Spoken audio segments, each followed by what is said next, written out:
नमस्कार, evening agenda आप देख रहे हैं और आपके साथ मैं हूं पुनीत। देश में महामारी फैली हुई है। कोरोना का कहर हर तरफ देखने को मिल रहा है। लोग जिंदगी से जद्दोजहद कर रहे हैं, दवाओं के लिए परेशान हो रहे हैं, ऑक्सीजन के लिए परेशान हो रहे हैं, इंजेक्शन के लिए परेशान हो रहे हैं। देश कोरोना से जंग लड़ रहा है। सरकार जंग जीतने की हर मुमकिन कोशिश में लगी है, लेकिन कोरोना के साथ देश को उस मानसिकता से भी मुकाबला करना पड़ रहा है जो आज सांसों की सौदेबाजी में लगी हुई है। जी हां, पूरे देश में कालाबाजारी का खेल चल रहा है और कालाबाजारी उसकी जिस पर आज सांसें टिकी हैं। क्या ऑक्सीजन और क्या इंजेक्शन, हर तरफ कालाबाजारी की मारामारी। एमपी में भी सांसों की सौदेबाजी जमकर हो रही है। लगभग पूरे प्रदेश में रेमडेसिविर और ऑक्सीजन की कालाबाजारी सामने आ रही है। भोपाल, इंदौर, जबलपुर, ग्वालियर, उज्जैन, रतलाम, देवास समेत कई जिलों में सांसों की सौदेबाजी का खेल देखने को मिल रहा है। लोगों की गिरफ्तारियां भी हुई हैं जो इस आपदा को अवसर में बदल रहे हैं, किसी भी व्यक्ति की बेबसी का लाभ ले रहे हैं। कई जगहों पर पुलिस की छापेमारी हुई है जहां से इस खेल का पर्दाफाश भी हुआ है।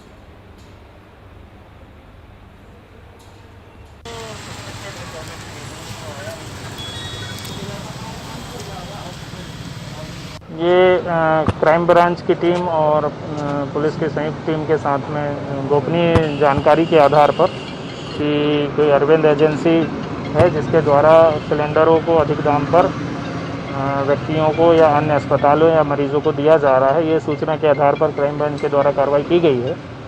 इसमें इनसे अभी पूछताछ जारी है। अरविंद एजेंसी से ज़िले में उद्योग विभाग से सिर्फ 5 हमारे पास पंजीकृत वेंडर हैं जो सप्लाई कर सकते हैं सिलेंडर। तो कालाबाजारी चल रही है, सांसों के लिए सौदेबाजी चल रही है और इस महामारी में जब हर एक व्यक्ति परेशान है, मदद मांग रहा है, तो उस दौर में भी मौका तलाशा जा रहा है कि कैसे लोगों से कालाबाजारी की जाए, कैसे ऊंचे दामों पर चीज़ बेची जाए और कैसे पैसा बना लिया जाए। लेकिन क्या इस दौर का पैसा और इस तरीके से बनाया गया पैसा किस काम का है, जो इंसानियत तक को नहीं देख रहा है। हमारे साथ हमारे सहयोगी जुड़े हुए हैं। विकास चौहान इंदौर से हमारे संवाददाता जुड़े हैं, प्रतीक अवस्थी जबलपुर से जुड़े हुए हैं हमारे साथ, आनंद निगम हमारे संवाददाता उज्जैन से जुड़े हुए हैं और मनोज राठौर हमारे भोपाल से संवाददाता जुड़े हुए हैं। सबसे बातचीत करेंगे। सबसे पहले मैं विकास आप ही के पास आता हूं। इंदौर से काफ़ी दिनों पहले भी खबर आई थी और लगातार ऐसी खबरें प्रदेश के अन्य ज़िलों से आ रही है कि रेमडेसिविर की कालाबाजारी हो रही है, ऑक्सीजन की कालाबाजारी हो रही है और रोज़ाना ये खबरें जो सामने आ रही हैं, आखिर इस पर लगाम क्यों नहीं लग पा रही है? बिल्कुल, इंदौर की बात की जाए तो संक्रमण की जो भयावहता है वो पूर्व से ही बनी हुई है। हालांकि अब उस पर स्थिरता आई है, लेकिन इस बीच में कुछ ऐसे भी जो लोग हैं जो समाज के कहीं ना कहीं दुश्मन के तौर पर निकलकर सामने आए। पुलिस ने भले ही सख्ती दिखाते हुए इन सभी आरोपियों पर रासुका की है जो इंजेक्शन की कालाबाजारी कर रहे हैं, लेकिन इसमें लगातार कहीं ना कहीं जिला प्रशासन की तरफ से जो कार्यवाही की जा रही है उस पर सवाल खड़े हो रहे हैं। चूँकि जिला प्रशासन ने ये तय किया है कि जो भी इंजेक्शन आएंगे उनकी सप्लाई जिला प्रशासन से ही सीधे हॉस्पिटल को की जाएगी और उनका हॉस्पिटल को रिकॉर्ड मेंटेन करना होगा कि किस मरीज को कितनी संख्या में इंजेक्शन दिए गए। बावजूद इसके ये देखने में आ रहा है कि अभी जो ब्लैक मार्केटिंग है वो इस इंजेक्शन की हो रही है। जब पूरा ट्रैक रिकॉर्ड जिला प्रशासन की देख रेख में चल रहा है तो बावजूद इसके बाजार में ये इंजेक्शन कैसे उपलब्ध होते हैं। ऐसी ही फहरिस्त में पहले भी कुछ ऐसे इंजेक्शन जब्त किए गए जो 35,000 रुपये में रेमडेसिविर इंजेक्शन बेचने की फिराक में कुछ आरोपी घूम रहे थे। लेकिन सबसे बड़ी बात इसमें पुनीत ये है कि सभी जितने भी आरोपी अब तक गिरफ्तार हुए हैं उनमें कहीं ना कहीं किसी ना किसी तरीके से प्रत्यक्ष या अप्रत्यक्ष तौर पे हॉस्पिटल के किसी कर्मचारी की भूमिका संदेह के घेरे में पाई गई है। कुछ एक ऐसे आरोपी भी हैं जो हॉस्पिटल से ही जुड़े हुए थे, वो भी गिरफ्तार किए गए। आज इंदौर की विजयनगर पुलिस ने 2 ऐसे आरोपियों को गिरफ्तार किया है जिनके संबंध गुजरात के मोरबी से थे। वहां से वो इंजेक्शन मंगाते थे। खास बात इसमें ये निकल कर आई कि नकली इंजेक्शन मंगाते थे और बाजार में उसे खपाते थे। हालांकि पुलिस ने पूरी पड़ताल की है। इसमें अब तक पुलिस 11 आरोपियों को गिरफ्तार कर चुकी है। 14 रेमडेसिविर इंजेक्शन इन सभी आरोपियों के कब्जे से अब तक बरामद किए जा चुके हैं। इस पूरे गैंग का जो मास्टरमाइंड है वो गुजरात की मोरबी में ये कंपनी संचालित करता था। गुजरात पुलिस उस आरोपी को पूर्व में गिरफ्तार कर चुकी है। अब विजयनगर पुलिस उस आरोपी को रिमांड पर लाकर इंदौर पूछताछ करेगी और इन सभी आरोपियों के विरुद्ध रासुका की कार्यवाही की जाएगी। सबसे बड़ा सवाल यही है पुनीत कि जब पूरा जो ऑपरेशन है रेमडेसिविर इंजेक्शन की सप्लाई का वो जिला प्रशासन की देख रेख में हो रहा है, हॉस्पिटलों में सीधी सप्लाई हो रही, तो आखिर ये लूपहोल्स कहाँ से आ रहा है, कैसे इंजेक्शन अब भी कालाबाजारी के लिए बाजार में उपलब्ध हो रहा है। तो इसमें साफ तौर पे कहीं ना कहीं जिला प्रशासन और हॉस्पिटल प्रबंधन की जो भूमिका है उसमें कहीं ना कहीं कमी नजर आ रही है। उसको कहीं ना कहीं पूरा करना पड़ेगा, उसके बाद ही इसकी ब्लैक मार्केटिंग रुकेगी। भले ही प्रशासन ने सख्ती करते हुए इन सभी आरोपियों पर रासुका करने की का ही ऐलान कर दिया हो, कुछ आरोपियों को रासुका में निरुद्ध भी कर दिया गया हो, लेकिन अब भी कुछ ऐसे समाज के दुश्मन हैं जो इस आपदा में, इस भयानक समय में, संक्रामक समय में अभी भी अपने मौके तलाश रहे हैं और अब भी ऐसे जीवन रक्षक इंजेक्शन और ऑक्सीजन जैसी चीज़ों की कालाबाजारी कर रहे हैं। बिल्कुल, आप हमारे साथ बने रहिए। प्रतीक के पास चलते हैं। प्रतीक, जबलपुर से भी आज खबर आई और यहाँ पर भी ऑक्सीजन सिलेंडर जब्त किए गए।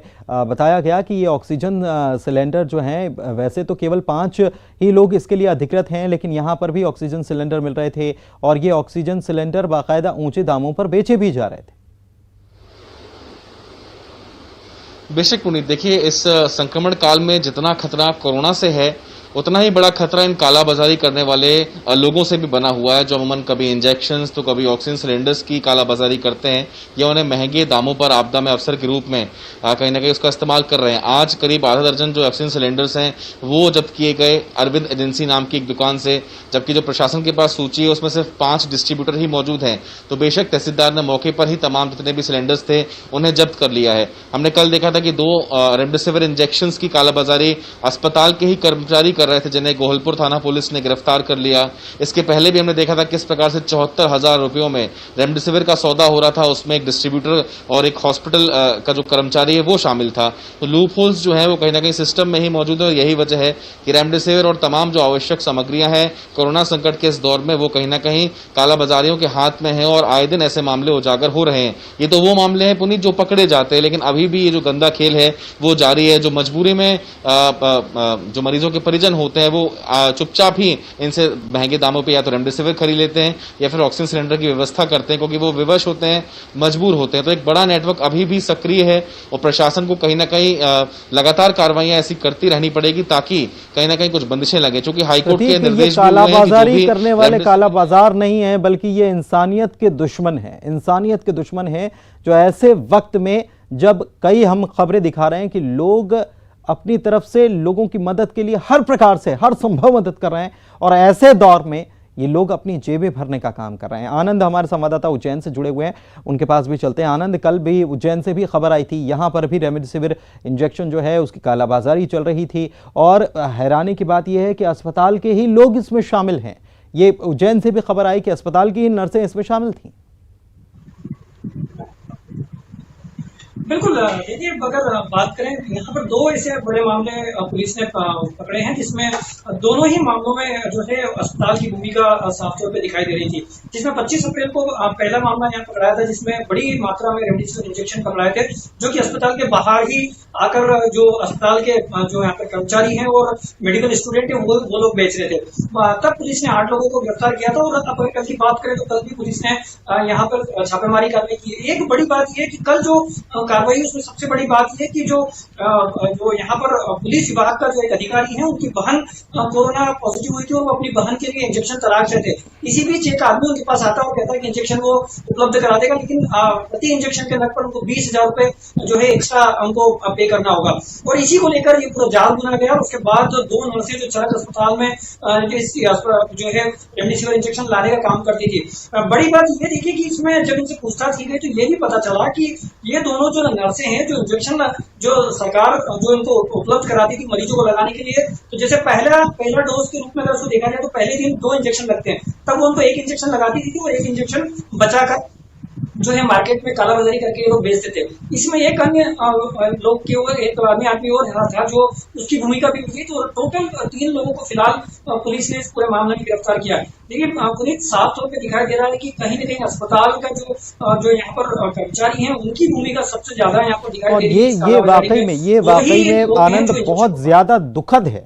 ये बहुत ज्यादा दुखद है क्योंकि ये वो लोग हैं जिन पर हम सब निर्भर हैं, आश्रित हैं, और ये डॉक्टर्स या नर्सिंग स्टाफ या स्वास्थ्य अमला जो होता है ये भगवान के तुल्य माना जाता है। और अगर यही लोग इस प्रकार का काम करने लग जाएं, हर तरफ से यही खबरें आ रही हैं कि इसमें ये लोग संलिप्त हैं, तो ये बहुत हैरान करता है और व्यवस्थाएं क्या चल रही हैं इसको लेकर परेशान भी करता है। मनोज हमारे संवाददाता भोपाल से जुड़े हुए हैं, उनके पास भी चलते हैं। मनोज, ये लगातार खबरें आ रही हैं, रोजाना खबरें आ रही हैं अलग अलग जिलों से, शासन स्तर पर कैसे इसकी मॉनिटरिंग हो रही है? क्योंकि हमने ये भी सुना कि मंत्री उषा ठाकुर ने यह कहा कि नहीं, जिसका इंजेक्शन जिसके लिए अलॉट हुआ है उसको लगना चाहिए। इसके मायने ये कि कहीं और इस्तेमाल हो रहा है, कहीं और कालाबाजारी, किसी के लिए अगर 4 इंजेक्शन किसी को दिए गए हैं तो पता चल रहा है कि 2 ही लगाए गए और 2 कहीं और ब्लैक मार्केट किया जा रहा है, और वो भी अस्पताल के लोगों के द्वारा। बिल्कुल पुनीत, जिस तरीके से विकास ने बताया कि जिला प्रशासन के पास इसकी कमान है इंजेक्शन को लेकर, जिस तरीके से पहले बंदरबाट हमीदिया अस्पताल में देखने को मिला था और 800 से ज़्यादा इंजेक्शन वहां से चोरी गए थे, उसके बाद एक व्यवस्था बना दी गई थी। और चाहे वो प्राइवेट अस्पताल हो, सरकारी अस्पतालों में तो इसकी सप्लाई की गई थी, लेकिन प्राइवेट अस्पतालों को ये जिम्मेदारी दी गई थी कि वो वहाँ से जनरेट करे रिक्वायरमेंट और उसके बाद उन तक इंजेक्शन पहुँचाने का काम एक पूरी टीम को दिया गया था, जिसमें SDM रैंक के अधिकारी, पटवारी और तमाम तहसीलदार उसमें शामिल किए गए थे।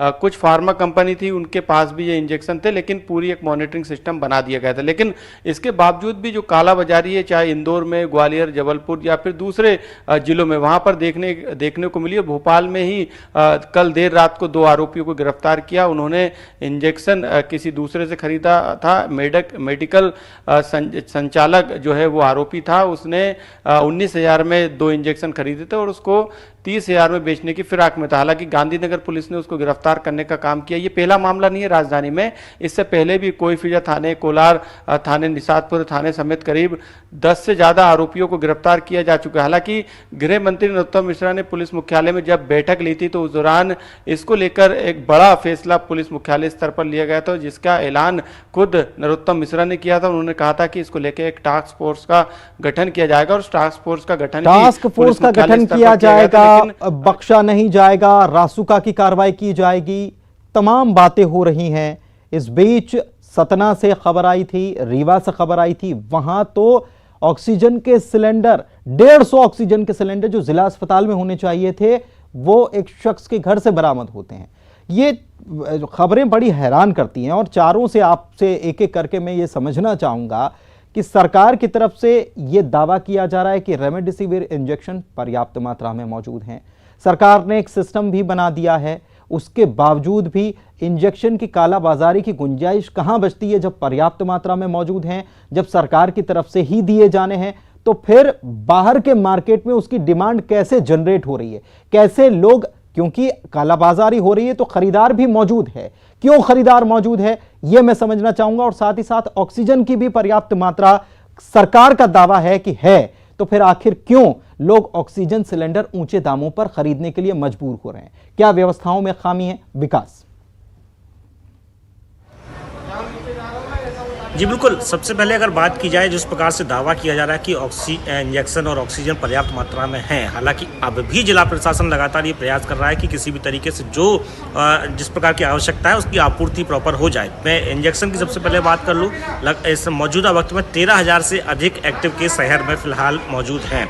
13,000 से अगर अपन औसतन भी लेके चले तो लगभग 10,000 ऐसे मरीज होंगे जो शहर के विभिन्न अस्पतालों में इलाज कर रहे होंगे। लगभग 2 दिन पहले की अगर बात करूँ तब पहली बार 4,096 रेमडेसिविर इंजेक्शन जिला प्रशासन से मुहैया कराए गए शहर के विभिन्न अस्पतालों में। इससे पहले की अगर बात किया तो 800, 500, 1000, 1500, अधिकतम 1500 तक रेमडेसिविर प्रतिदिन ये सप्लाई किए जाते थे विभिन्न अस्पतालों में। इसका प्रतिदिन डेटा भी जिला प्रशासन से जाहिर किया जाता है। तो आप अंदाजा लगाइए, जिस शहर में 13,000, 10,000 के आसपास में एक्टिव केस हों, जिनमें 5,000 से अधिक ऐसे मरीज होंगे जिनकी क्रिटिकल स्थिति रही होगी, ऐसे में सिर्फ 800 इंजेक्शन कैसे पर्याप्त साबित हो सकते हैं। तो पहली बात ये मानी जाती है कि जिस अब भी जिला प्रशासन जो है ये पर्याप्त संसाधन, पर्याप्त आपूर्ति के लिए प्रयासरत है। आज भी ऐसे प्रयास किए जा रहे हैं कि इंजेक्शन की सप्लाई और अधिक बढ़ जाए। जिला विकास ये कह सकते हैं कि पर्याप्त मात्रा में उपलब्धता न होने की वजह से हाथ खड़े कर दिए जाते हैं कि हमारे पास नहीं, आप अपने हिसाब से व्यवस्था करके ले आइए, चाहे जहां से ले आइए, लेकिन इंजेक्शन लगना मरीज को। स्थिति तो यही बता रही है, क्योंकि आपूर्ति जितनी हो रही है उससे ज्यादा तो डिमांड है। हालांकि सरकार कुछ और दलील दे रही है। प्रतीक, पुनीत, आपको मैं अपडेट करना चाहूंगा, चूंकि कल ही कोरोना आपदा को लेकर जो स्वतः संज्ञान याचिका हाईकोर्ट में चल रही थी, तो जो अदालत में यानी जिन्हें हम अमैकस क्यूरी कहते हैं लीगल लैंग्वेज में, उन्होंने ये एक सूची जो है वो कल जमा की थी, जिसमें तमाम हॉस्पिटल्स की सूची है। आपको बता दूं कि सरकार ने अब दोहरा मापदंड अपनाया है रेमडेसिविर को लेके।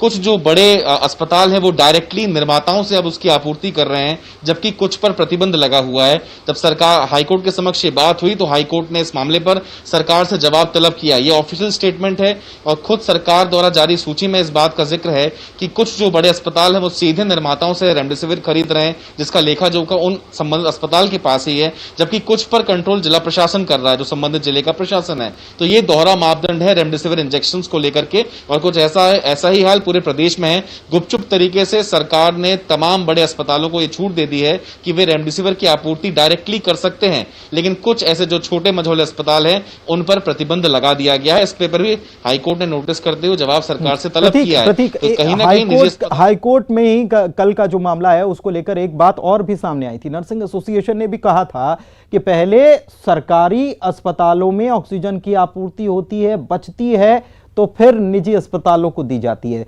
सरकार तो यह दावा कर रही है कि ऑक्सीजन की उपलब्धता पूरी है। देखिए, बेशक पुनीत, कल जो पूरा नर्सिंग एसोसिएशन की ओर से भी आपत्ति जताई गई थी कि आखिर जो प्रणाली सरकार अपना रही है ऑक्सीजन की वितरण को लेकर के, सरकार ने कहा था कि जितनी ऑक्सीजन की मांग है, डिमांड है, उससे ज्यादा हमारे पास सरप्लस में ऑक्सीजन है। इस बात पर अदालत ने कहा था कि फिर आपकी सप्लाई चेन में कहीं ना कहीं एक बड़ी गड़बड़ी है, और इस बात को कहीं ना कहीं सार्थक रूप से नर्सिंग एसोसिएशन ने भी उठाया था और बतलाया था कि वर्तमान में सरकार की जो कार्यप्रणाली है वो ऐसी है कि अगर ऑक्सीजन पहले सरकारी अस्पताल में पूर्ति उसकी अगर हो जाती है, अगर बचती है तो निजी अस्पतालों को वितरित की जा रही है। और यही वजह है कि आए दिन ऐसे मामले सामने आते हैं जिसमें आरोप लगते हैं कि ऑक्सीजन की कमी से मौत हो गई, और फिर जिला प्रशासन उस पर पर्दा डालने का काम करने लगता है ताकि वो हाईकोर्ट के समक्ष बच सके। लेकिन जो भी हो, सरकार ने इस मसले पर भी प्रदेश सरकार से जवाब मांगा है और कहीं ना कहीं इस व्यवस्था पर ऐतराज जताया है। जो भी हो, सरकार अभी भी कई जो लूप होल्स है वो उन्हें कहीं ना कहीं पूर्ण रूप से ठीक नहीं कर पाई, और यही वजह है कि संक्रमण के इस दौर में जब तमाम ऐसे मामले घटित हो चुके हैं जो सीख दे रहे हैं सरकार को, वो कहीं ना कहीं सीख लेने तैयार नहीं है।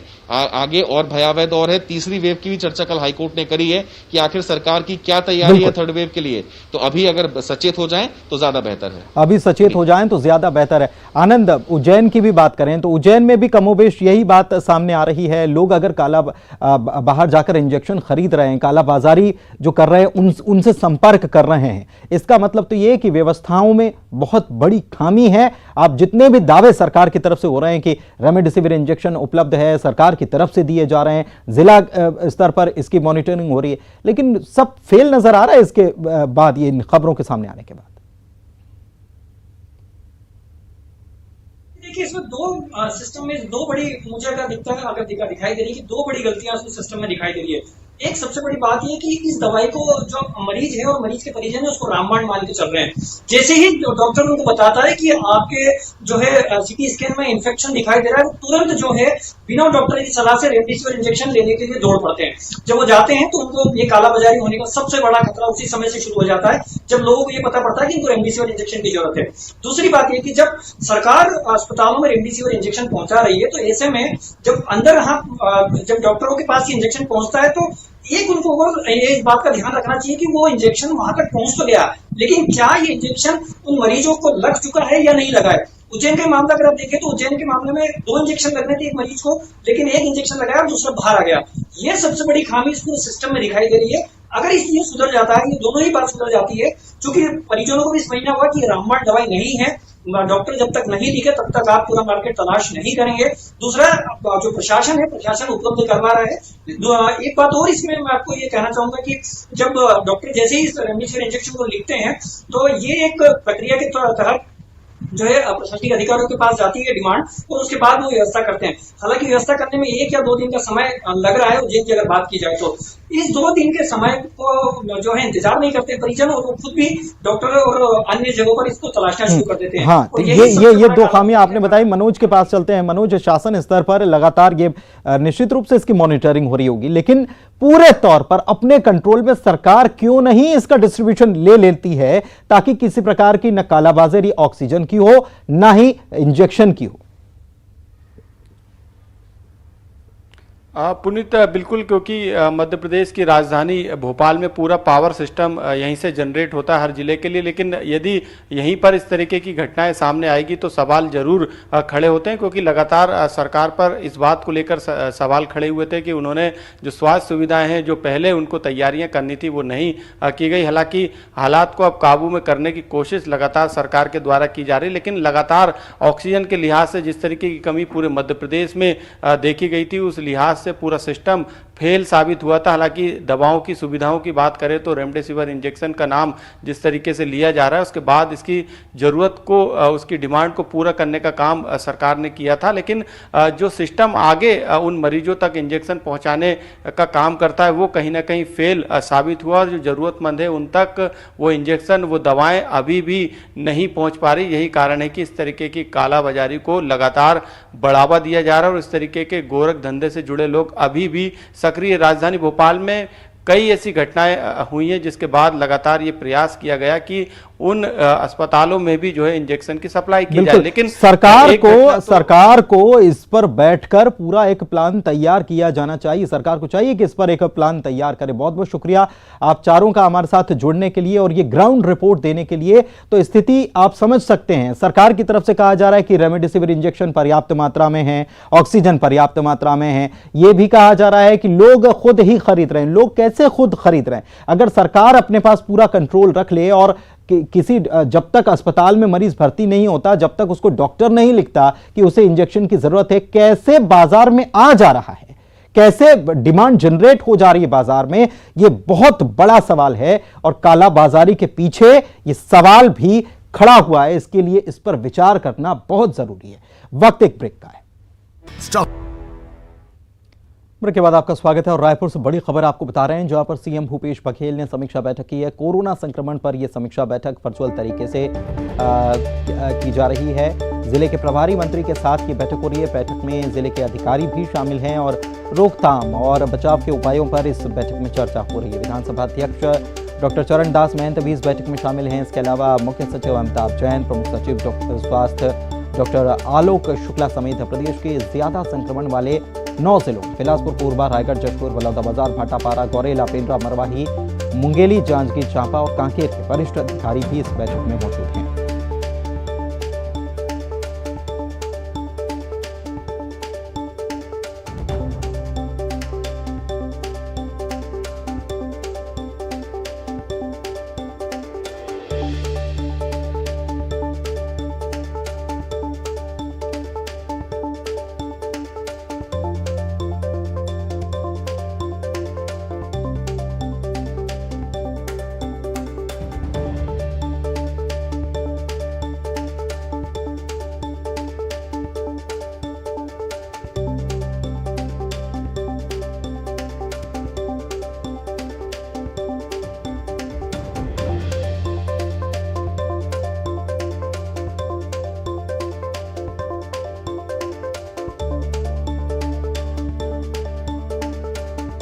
ममता हमारी संवाददाता हमारे साथ रायपुर से जुड़ी हुई। ममता, बैठक के बारे में क्या जानकारी? देखिए, अभी ये बैठक शुरू हुई है, उसमें विभिन्न जिलों के जो जिले के प्रभारी मंत्री और अधिकारी मौजूद हैं। खासतौर पे 9 जिले जो है, जो सबसे ज्यादा कोरोना संक्रमित अभी हैं, जिनमें है बिलासपुर, कोरबा, रायगढ़, जसपुर, बलौदाबाजार, भाटापारा, गौरेला, पेंड्रा, मरवाही, मुंगेली, जांजगीर चांपा, कांकेर। तो इनके जो प्रभारी मंत्री और अधिकारी मौजूद हैं, इसके साथ ही मुख्य सचिव अमिताभ जैन, अपर मुख्य सचिव सुब्रत साहू और प्रमुख सचिव स्वास्थ्य डॉक्टर आलोक शुक्ला है। तो इसमें इस बात को लेकर मुख्यमंत्री चर्चा कर रहे हैं कि इन जिलों में संक्रमण की स्थिति क्या है, रोकथाम और बचाव के लिए किस तरह के उपाय किए जा रहे हैं, क्वारंटाइन सेंटर किस तरह से हैं और अभी अगर हम बात करें तो संक्रमण की दर इन जिलों में क्यों बढ़ रही है और क्या उपाय इन जिलों में संक्रमण दर को रोकने के लिए किया जा सकता है, क्योंकि हमने शुरुआती तौर पे देखा था कि रायपुर, दुर्ग और भिलाई में बहुत ज्यादा संक्रमण था, वहां पर स्थिति संभल रही थी। अब यहाँ पर जब स्थिति संभल रही है तो ये जो 9 जिले हैं वो बड़ी चिंता का विषय है। चलिए, बहुत बहुत शुक्रिया ममता आपका इस जानकारी के लिए। और वैक्सीनेशन को लेकर बड़ी खबर आपको बता रहे हैं। 18+ उम्र वालों के वैक्सीनेशन के मामले में हाई कोर्ट के आदेश के बाद स्वास्थ्य विभाग की तरफ से बयान आया है। वैक्सीनेशन की व्यवस्था सुनिश्चित की गई है। अंत्योदय, बीपीएल और एपीएल वालों का टीकाकरण 1/3 अनुपात में होगा, ये कह दिया गया है। वैक्सीनेशन अलग अलग वैक्सीनेशन सेंटर इसके लिए बनाए जाएंगे। तो आपको बता दें कि छत्तीसगढ़ में वैक्सीनेशन को लेकर हाई कोर्ट ने उसे रोकने को लेकर नाराजगी जताई थी सरकार पर और कहा था कि आपने वैक्सीनेशन कैसे रोक दिया, और इसके अलावा ये भी कहा था, आदेश दिया था, जिसके बाद स्वास्थ्य विभाग की तरफ से इस पर बयान आया है कि व्यवस्था सुनिश्चित कर ली गई है। बीपीएल, एपीएल वालों को और अंत्योदय वालों का टीकाकरण 1/3 अनुपात में होगा, अलग अलग सेंटर बनाए जाएंगे। और इसी के साथ इस बुलेटिन में फिलहाल इतना ही। नमस्कार।